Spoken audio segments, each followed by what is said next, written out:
Today I'm going to give you a very short but important piece of advice. Take pictures with the people that you meet. Buen camino.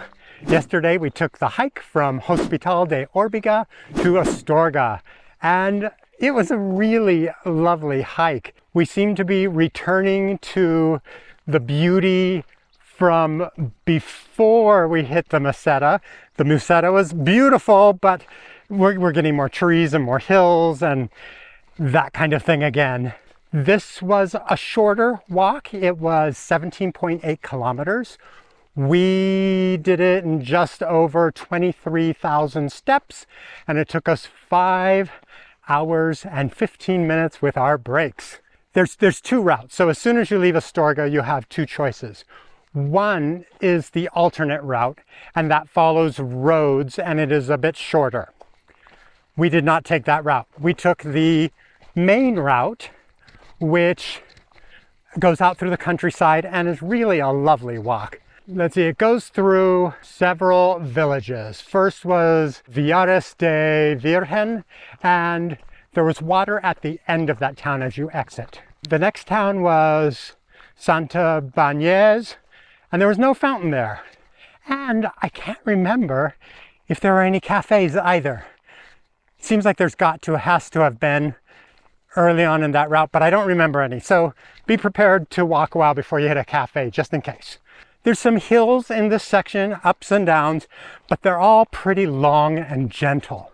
So it doesn't feel like you're hiking up the side of a mountain, but you do gain some elevation without really realizing it, like I am right at this moment.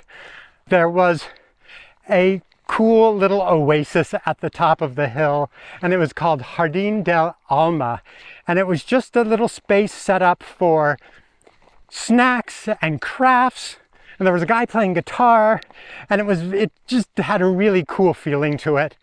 We didn't stop at it because we didn't eat anything at the time, and that's about 6 kilometers until Astorga. After you pass the Jardín, you're going to get to a place where there's a cross and you can see Astorga out in the distance.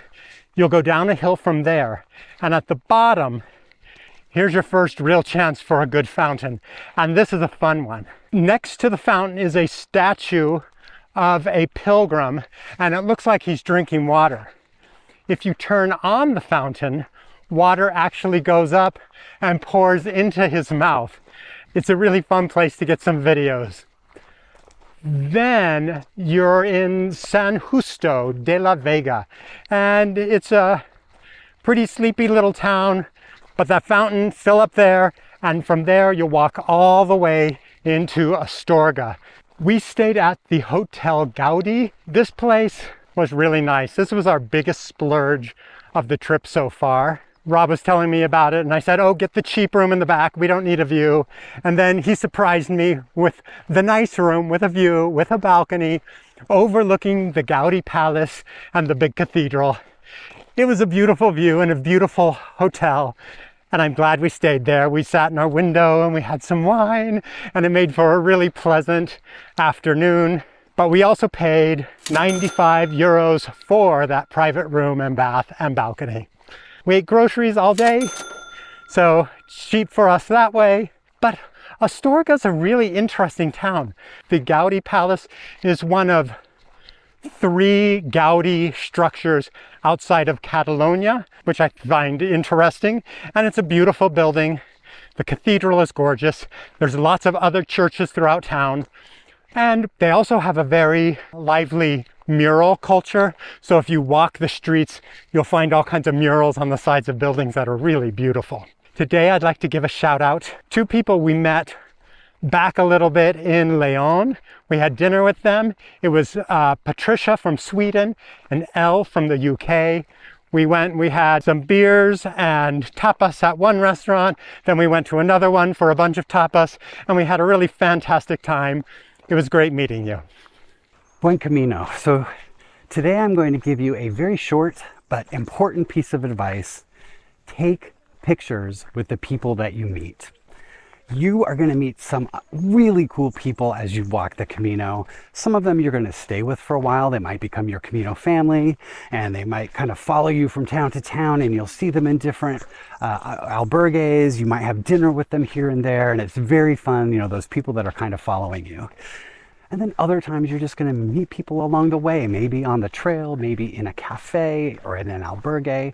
And it's a short interaction, but it's still, you know, have a nice little conversation with them. And you want to be able to remember those people. And so take pictures of them. We have been terrible at it. I wish I had thought of this advice, you know, a month ago. You meet someone and you think, oh, I hope I see them again along the trail. And sometimes you do, and sometimes you never see them again. You know, you just get off schedule with them. And I wish I had pictures of a lot more of the people that we've met, just to have that memory. You know, sometimes it feels weird, you know, you meet somebody for, you know, 10 minutes and have a conversation with them. You're like, can I take a picture?